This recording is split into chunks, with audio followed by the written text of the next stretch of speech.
187 minutes. That's how long it was between the end of the former president's speech on the ellipse and the time when he tweeted that video from the Rose Garden asking his supporters to leave the Capitol while also telling them they were special. The January 6th committee's primetime public hearing tonight went through a timeline of what was going on in those 3+ hours, showing the testimony and words from all the White House officials, Trump's own family, and lawmakers who reached out to the White House begging the then president to do something, to tell the mob to go home. Witness after witness testified in those 187 minutes while the president was in his personal dining room watching what was happening on TV.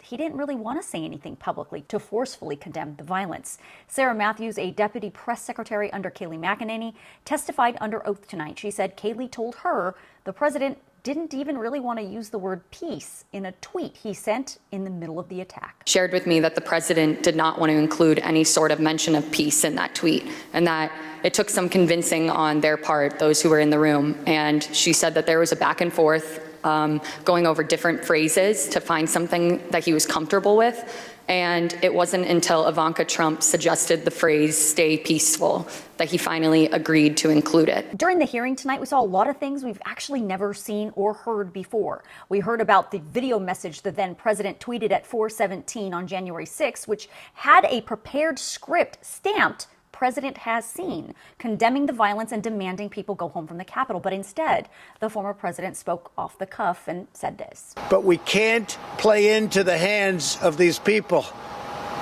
We have to have peace. So go home.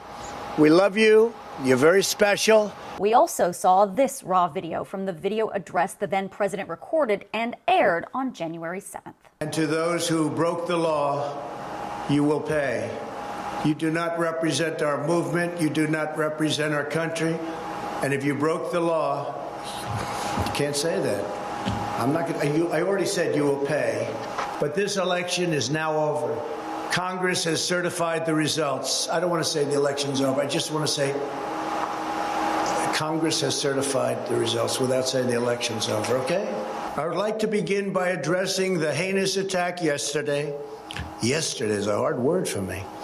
We also heard truly disturbing radio traffic from the Secret Service, who was protecting the then vice president when he was in the Capitol and rioters were chanting for him to be hanged. The Secret Service was screaming and clearly scared for their lives. Now, the committee says this isn't over. They will spend the month of August going through new testimony, and they're expected to resume the hearings in September.